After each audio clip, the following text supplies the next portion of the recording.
5 true horror stories. Animated McDonald's and Salesmen. McDonald's horror story. Won the Bathroom Part 1.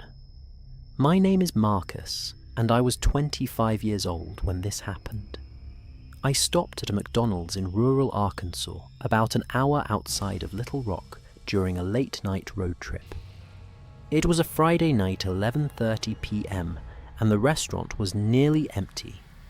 I needed to use the restroom before getting back on the highway. The men's room had 3 stalls and 2 urinals. 2 stalls were empty doors standing open. The 3rd stall was occupied. I could see feet under the door, but the feet were facing the wrong direction, facing the wall between the stalls, facing me. Subscribe now and leave a comment below, because what I discovered in that bathroom still haunts me. Part 2. The drive from Memphis to Dallas was supposed to take about 6 hours. I had left late around 8 p.m, hoping to arrive by 2 in the morning. By 11, I was tired and needed a break. The McDonald's appeared like a beacon off the interstate, its golden arches glowing against the dark Arkansas night.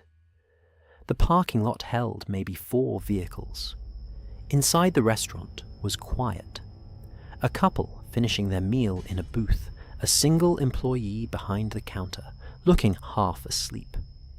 I ordered a coffee to stay awake and asked about the restroom. Back hallway on the left.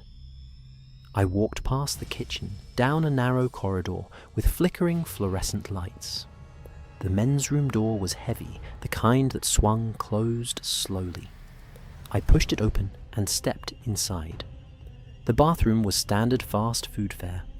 White tile floor, 3 stalls on the right, 2 urinals on the left.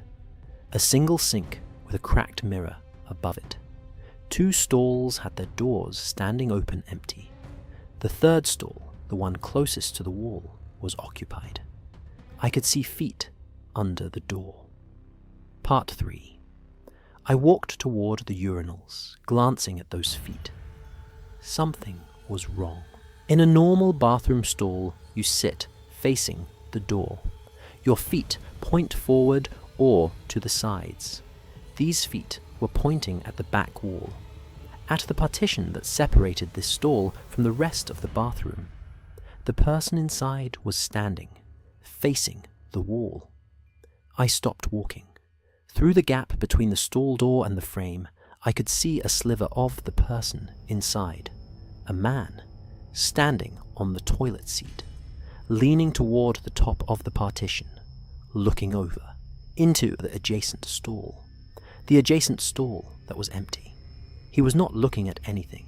He was waiting for someone to use that stall. Part 4. I backed towards the door. The man inside the stall must have heard me. The feet shifted, turning toward the door. Silence. Then a voice. Just a minute. Almost done. I did not respond. I pushed through the bathroom door and walked quickly back to the main restaurant. The employee behind the counter looked up. There is a man in the bathroom. He is standing on the toilet looking over the partition into the next stall. The employee's expression shifted from boredom to confusion. What? He is watching people. You need to call the police. The employee grabbed the phone while I watched the hallway. A minute passed. 2. The bathroom door opened. A man emerged, maybe 50, with graying hair and a face that seemed completely ordinary. He saw me watching him. He smiled. Then he walked calmly towards the exit and pushed through the door. Part 5. The police arrived within 20 minutes. By then, the man was long gone. They searched the bathroom and found evidence of what he'd been doing. Scratches on the top of the partition where someone had been gripping it to look over. A small mirror mounted on a telescoping rod left behind in the corner. He had been using the mirror to see over the partition without standing on the toilet. When that did not work, he had climbed up for a direct view. They found something else. A camera. A small digital camera hidden behind the paper towel dispenser aimed at the urinals. It had been recording. Part 6. The police reviewed the camera's memory card. Hours of footage. Men and boys using the urinals completely unaware they were being recorded. The footage went back weeks. He had been doing this at this location for a long time. They pulled security footage from the restaurant. It showed him arriving multiple times over the past month, always going straight to the bathroom, always staying for extended periods. They identified him through the footage. His name was Eugene Walter Simmons, 53 years old. He had a history of voyeurism charges in 2 states. He'd been doing this for years, moving from location to location, installing cameras, watching from stalls. Some of his victims were children. Part 7. Eugene Simmons was arrested 3 days later at a rest stop about 100 miles away. He had set up the same operation. Camera behind the paper towels. Stall with a view of the adjacent space. When they searched his home, they found thousands of recordings. Bathrooms at fast food restaurants, gas stations, rest stops, shopping centers. Years of violations. Hundreds of victims. Eugene Simmons was convicted on multiple counts of voyeurism and possession of illegal recordings. The federal charges related to recordings of minors carried the most severe penalties. He is serving 20 years in federal prison. Part 8. I think about that bathroom constantly. The feet facing the wrong direction. The mirror left behind. The camera hidden where no one would notice. How many times had I used public restrooms without checking? How many times had I assumed privacy that did not exist? I check bathrooms differently now. I look for cameras for feet facing the wrong direction, for mirrors in unusual places. Most people never think about it. They use the facilities and leave, assuming they are alone. But they are not always alone. If you use public restrooms, please pay attention. Check for anything that seems out of place. Notice people who seem to be waiting rather than using the facilities, because you never know who might be watching. McDonald's horror story. 2. The parking lot, part 1. My name is Brianna, and I was 28 years old when this happened. I'd stopped at a McDonald's in suburban Dallas, Texas, around 10:15 p.m. on a Tuesday night. I needed a quick dinner after a long day at work. The restaurant was moderately busy, and I ate inside before walking back to my car in the parking lot. That is when I noticed the van. A white cargo van with no windows parked directly next to my driver's side door. It had not been there when I arrived 30 minutes earlier. The engine was running, and through the windshield I could see a figure watching me. Subscribe now. Because what was waiting in that van almost ended my life. Part 2. The McDonald's was on a busy commercial strip, surrounded by gas stations and shopping centers. During the day it was always crowded. At night, things quieted down, but there were still enough customers to feel safe. I'd stopped there many times over the years. It was on my route home from work, a convenient place to grab dinner when I was too tired to cook. That Tuesday had been exhausting. Back-to-back meetings, impossible deadlines, the kind of day that left me wanting nothing more than to eat something fast and collapse on my couch. I pulled into the parking lot around 10, found a spot near the entrance, went inside, ordered my food. The restaurant was moderately busy. Families finishing late dinners, teenagers hanging out, a few people working on laptops. I ate my meal slowly, scrolling through my phone, decompressing from the day. By 10:45, I was ready to head home. I walked out to the parking lot. That is when I saw the van. Part 3. It was parked directly to the left of my car, right next to my driver's side door. The space had been empty when I arrived. I was certain. The van was white cargo style, with no windows on the sides, the kind of vehicle contractors use. The engine was running. I could hear the low rumble from across the parking row. Through the tinted windshield, I could see a figure in the driver's seat, not moving, just sitting there, watching me. I stopped walking, maybe 40 feet from my car. The positioning was deliberate. If I walked to my driver's door, I would be trapped between my car and the van, hidden from view. I looked around the parking lot, a few other cars, but no one in sight. I pulled out my phone. Part 4. 911, what is your emergency?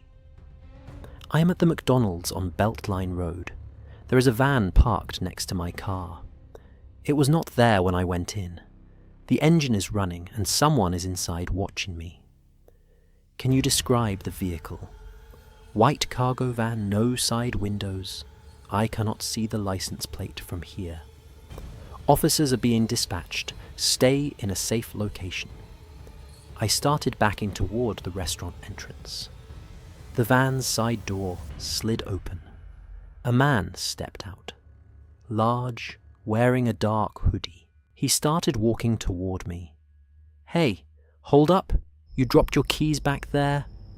I turned and ran. Part 5. I burst through the McDonald's door and ran to the counter. Call the police. There's a man chasing me.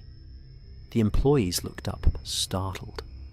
Through the glass, I could see the man standing about 30 feet from the entrance. He had stopped running when I entered the store. He stood there for a moment watching me through the windows. Then he turned and walked back toward the van. The van pulled out of the parking lot, heading toward the main road. The police arrived within 10 minutes. By then, the van was gone, but the McDonald's cameras had captured everything. Part 6. The footage showed the van arriving about 20 minutes before I came out. It had circled the lot twice before parking next to my car. 2 people inside, one in the driver's seat, one in the back. When I appeared in the lot, the side door began opening before I even noticed them. They had been ready, waiting. The license plate was partially visible. The police ran it through their system. The van was registered to a man named Carl Douglas Patterson, 49 years old. He had a history of assault and robbery charges. So did his associate. The police connected them to similar incidents at shopping centers and restaurants across the Dallas area. Part 7. They caught them a week later. A woman at a Target noticed the same van circling the parking lot before she parked. She called the police from inside the store. Officers intercepted the van as it tried to leave. Carl Patterson and his associate, Dennis Wayne Coggins, were arrested without incident. When they searched the van, they found rope tape sedatives, evidence that pointed to previous victims. 2 women had disappeared from parking lots in the Dallas area over the past year. The police connected Patterson and Coggins to both cases. 1 body was found. The other victim has never been recovered. Carl Patterson and Dennis Coggins were convicted of kidnapping and murder. They are serving life sentences without parole. Part 8. I think about that night constantly. The van appearing next to my car. The man walking toward me. The words he called out about dropped keys. If I had not noticed the van, if I had walked straight to my car, if I had stopped when he called out, I would be another missing woman, another unsolved case. I do not park far from entrances anymore. I check my car from a distance before approaching. I watch for vans without windows. If you ever find a vehicle parked too close to yours, especially one that was not there when you arrived, do not approach. Go back inside. Call the police. Because sometimes the van is not there by accident. Sometimes it is waiting for you. Salesman Horror Story. The Door to Door Part 1. My name is Terrell, and I was 32 years old when this happened. I was home alone on a Wednesday afternoon at my house in suburban Atlanta, Georgia. It was around 2:45 p.m., and I was working from home when the doorbell rang. A man in a polo shirt was standing on my porch holding a clipboard and a bag of cleaning products. He said he was selling supplies for a company that hired ex-convicts to help them reintegrate into society. Something about him seemed wrong. His eyes kept looking past me into my house. Subscribe now and leave a comment, because that salesman was not selling anything. Part 2. Working from home had become my routine over the past 2 years. I had set up an office in the spare bedroom, and most days I did not leave the house until evening. The neighborhood was quiet during weekday afternoons. Most people were at work, kids were at school, and the streets were empty except for the occasional delivery truck. That Wednesday, I was in the middle of a video call when the doorbell rang. I muted myself, apologized to my colleagues, and walked to the front door. Through the peephole, I could see a man on my porch, maybe 40, wearing a blue polo shirt with some kind of logo. He was holding a clipboard and a canvas bag. I opened the door partway. "Good afternoon, sir. My name is Robert, and I am with Clean Start Industries. We hire formerly incarcerated individuals and help them reintegrate into society by teaching them sales skills. I am selling cleaning products to support the program." Standard pitch. I had heard versions of it before. "I appreciate what you are doing, but I am not interested." I started to close the door. "Sir, if I could just have 2 minutes of your time. These products are really high quality." Part 3. As he spoke, his eyes moved past me, scanning the interior of my house, the living room, the hallway, the stairs. He was not looking at me. He was looking at my home. "Is anyone else here with you today? Maybe your wife would be interested in some of our kitchen cleaners." The question felt wrong. Why would he ask if anyone else was home? My wife is upstairs. She is not feeling well. I did not have a wife. I lived alone. His expression flickered slightly. Disappointment. Calculation. "That is too bad. Well, maybe you could look at the catalogue anyway." He reached into his bag, but instead of pulling out a catalogue, he glanced over his shoulder, looking at the street, checking if anyone was watching. Part 4. I stepped back and started closing the door. "I said I am not interested. Have a good day." His hand shot out, stopping the door. "Sir, I really think you should reconsider." His voice had changed. The friendly salesman tone was gone. "Remove your hand from my door." "Or what?" He pushed forward, trying to force the door open. I braced myself against it, pushing back. "I am calling the police." "No, you are not." He shoved harder. The door moved an inch, 2 inches. I saw his other hand reaching into the bag. Something metal glinted inside. I threw my weight against the door. It slammed shut on his fingers. He screamed and yanked his hand back. I threw the deadbolt. Part 5. Through the door, I heard him cursing. "You're going to regret that I know where you live." I grabbed my phone and dialed 911. 911, what is your emergency? A man just tried to force his way into my house. He said he was a salesman, but he tried to push through my door. He is still outside. I moved to the window, staying to the side so he could not see me. He was walking quickly toward a car parked down the street. A sedan with someone else in the driver's seat. He got in and the car drove away. "Sir, officers are being dispatched. Can you describe the vehicle?" I gave them the description and the direction the car had gone. Then I checked all my doors and windows, my heart pounding. Part 6. The police arrived within 15 minutes. They took my statement and the description of the man and the vehicle. "We have had reports of similar incidents in this area," the officer said.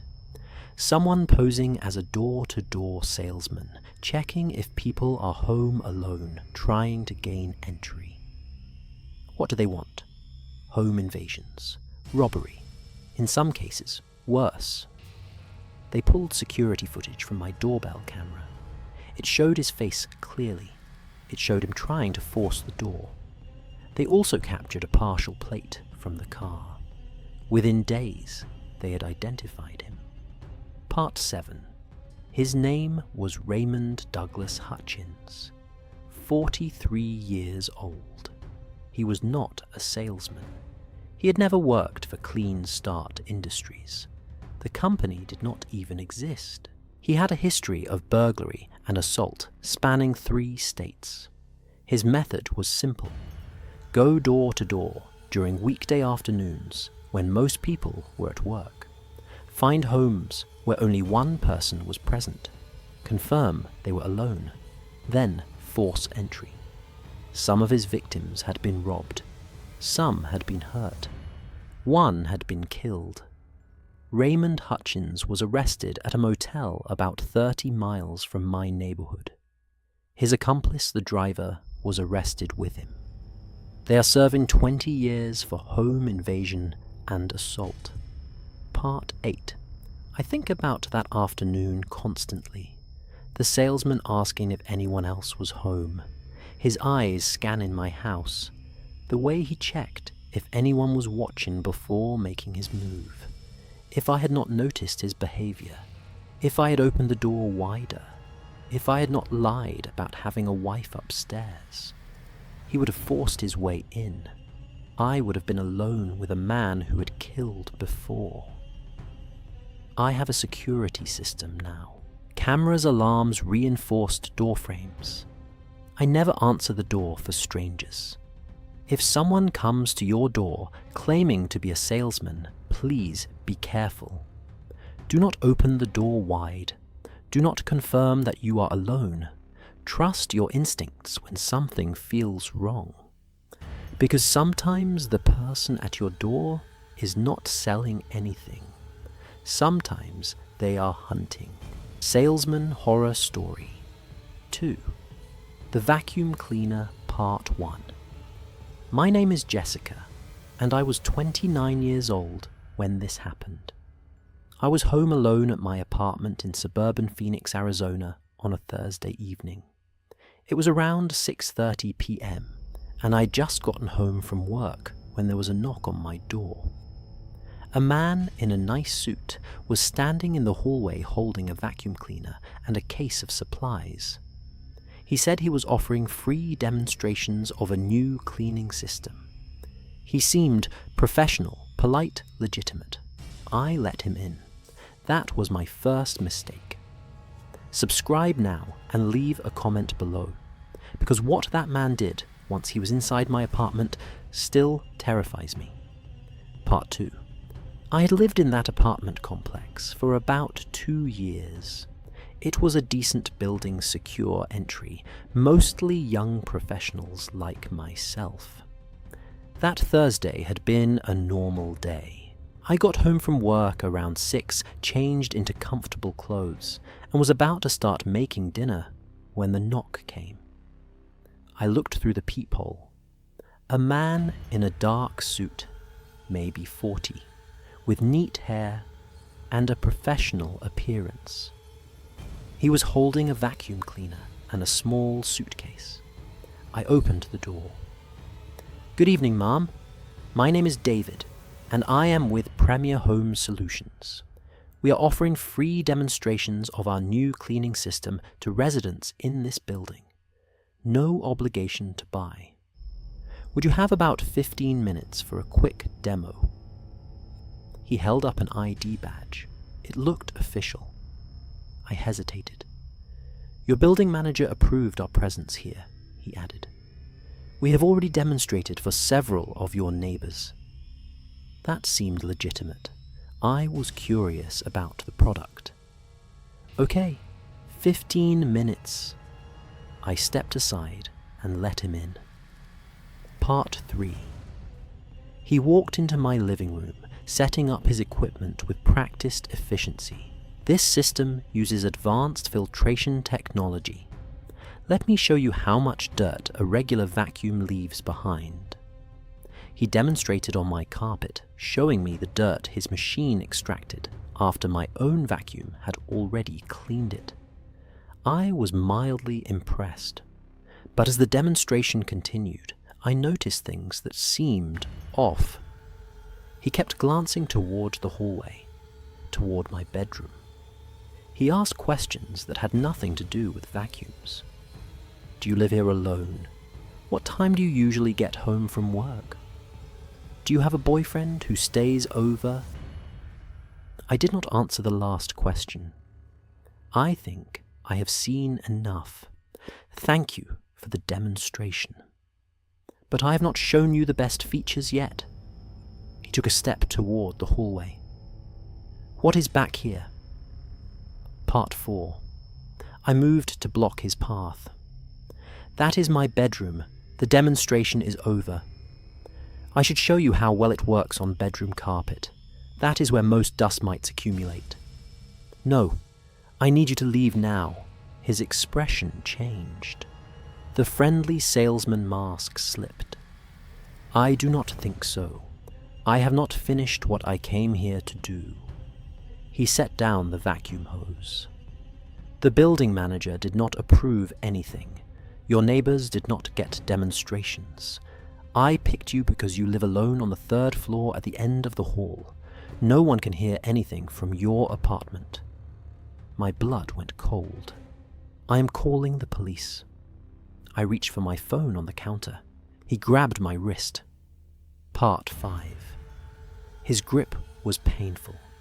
"Let go of me. Quiet. If you scream, this will be so much worse."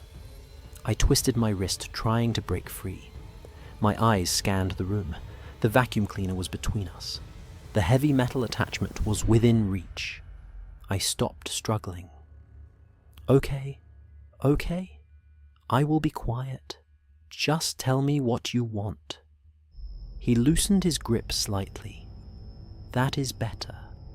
Now we are going to walk back to your bedroom, and you are going to..." I grabbed the metal vacuum attachment and swung it at his head. It connected with his temple. He stumbled sideways, releasing my wrist. I ran. Part 6. I threw open my apartment door and sprinted down the hallway. "Help, someone, help me." I pounded on my neighbor's door. Behind me, I heard him coming. Footsteps heavy and fast. My neighbor's door opened. A man, maybe 60, looked out confused. "Call 911. There is a man trying to attack me." I pushed past him into his apartment. The man from my apartment appeared in the hallway. He saw my neighbor saw me behind him. He turned and ran toward the stairs. My neighbor slammed his door and locked it. The police arrived within 10 minutes. Part 7. They found him in the parking lot, trying to load his equipment into a van. His name was Gregory Dean Simmons, 45 years old. He was not a salesman. He had no affiliation with any cleaning company. He had a history of assault charges in 3 states. He had served time twice. His method was simple. Dress professionally, carry legitimate-looking equipment, talk his way into homes. Target women who lived alone. The police found evidence of previous victims in his van. Items taken as trophies. Photographs. Some of his victims had never come forward. Some were still missing. Gregory Simmons was convicted of assault breaking and entering and kidnapping. He is serving 30 years in federal prison. Part 8. I moved out of that apartment the week after his arrest. I could not stay there. Every time I looked at my living room, I saw him setting up his equipment. Every time I heard a knock on the door, I froze. I live in a house now with a security system and cameras at every entrance. I never let strangers inside, no matter how professional they seem. If someone comes to your door offering a free demonstration, please be careful. Do not let them in. Do not assume they are legitimate, just because they look professional. Verify with your building manager. Check their credentials. Trust your instincts when something feels wrong, because sometimes the salesman at your door is not selling anything. Sometimes they are looking for victims. Salesman Horror Story 3. The Follow-Up Call Part 1. My name is Marcus, and I was 35 years old when this happened. I lived alone in a house in suburban Chicago, Illinois. It was a Saturday afternoon around 3:15 p.m. when a man came to my door selling home security systems. I was not interested, but I let him give his pitch out of politeness. I declined, he left, and I thought nothing of it. 3 days later, he called me. He knew my name, my phone number, and details about my house that he could only have learned by being inside. Details I had not shared. Subscribe now. Because that salesman had been inside my home when I was not there. Part 2. The security system salesman had seemed completely normal. Nice suit, friendly smile company ID badge hanging from a lanyard. He had a tablet with a presentation and brochures for a company I had heard of before. Good afternoon, sir. I am with Secure Home Systems. We are offering a special promotion in your neighborhood. Do you have a few minutes to learn about our home protection options? I was busy, but he seemed harmless. I let him give his pitch on my porch. He talked about break-in statistics, response times, the benefits of monitored security, standard sales presentation. At one point he asked if he could come inside to show me where sensors would typically be placed. No, I am good. I can visualize it. Of course, no problem. He finished his pitch. I declined. He thanked me for my time and left. I closed the door and forgot about him. Part 3. 3 days later, my phone rang. A number I did not recognize. Hello, Mr. Thompson. This is David from Secure Home Systems. We spoke on Saturday. Yes, I remember. I told you I was not interested. I understand, sir. But I wanted to follow up because I noticed something concerning about your home. Your back door lock is very outdated. The sliding glass door in your living room does not have a security bar, and the window in your spare bedroom does not lock properly. I froze. The back door, the sliding glass door, the spare bedroom window. I had not shown him any of those things. I had not let him inside. How do you know about those things? Silence on the line. Sir, I am just trying to help you understand the vulnerabilities in your home. I never showed you the inside of my house. How do you know about my windows and doors? He hung up. Part 4. I walked through my house, checking every room. Everything seemed normal at first. Nothing obviously out of place. Then I noticed details. A kitchen drawer slightly open. I always closed it. A closet door ajar. I always kept it shut. My spare bedroom window, the one he'd mentioned. It was unlocked. I always locked it. Someone had been in my house. I checked the back door. It showed scratches around the lock, faint marks I had never noticed before. Someone had picked the lock. He had not just given me a sales pitch. He had cased my house. And then he had come back. Part 5. I called the police. Someone broke into my house. A man who came to my door 3 days ago posing as a salesman. He just called me and described the inside of my house. Officers arrived within 30 minutes. They documented the scratches on my lock, the unlocked window, the details that showed someone had been inside. They pulled my phone records to trace the call. The number was a burner phone, untraceable. But I had a description of the man, and I had security footage from my neighbor's house. The footage showed him leaving my porch on Saturday, and it showed him returning on Sunday, walking around my house, disappearing into my backyard, entering through the back door. Part 6. He was inside my house for 45 minutes. The footage showed him entering, then leaving later, carrying nothing visible. But I knew he had been searching, learning the layout, identifying valuables, planning a return visit. The police circulated his image to other departments. Within a week, they identified him. His name was Dennis Earl Patterson, 41 years old. He had a history of burglary and home invasion spanning 5 states. His method was always the same: pose as a salesman case, the house return later to break in. Sometimes he returned when people were gone. Sometimes he returned when people were home. Part 7.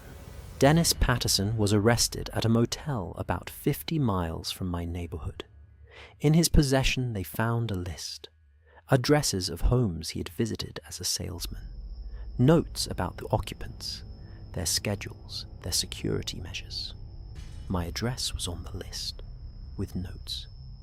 Single male, works weekdays, no alarm, no dog, back door easy entry, return when home for confrontation.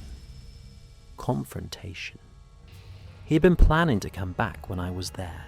The police found evidence linking him to 3 home invasions where the occupants were present. 2 victims had been hospitalized. 1 had died. Dennis Patterson was convicted of multiple counts of burglary, home invasion, and murder.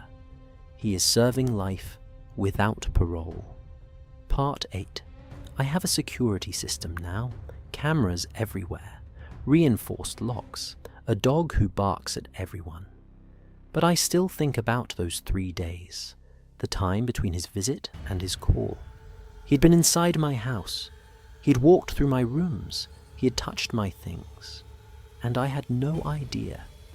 If I had not questioned how he knew about my windows, if I had just assumed he was guessing, if I had not called the police, he would have come back when I was home. And I know what he was planning. If someone comes to your door selling anything, please be careful. Do not give them information about your home. Do not let them inside, and pay attention to your house afterward. Check your locks. Check your windows. Notice if anything seems different. Because sometimes the salesman is not there to sell. Sometimes they are there to learn everything they need to come back. The end.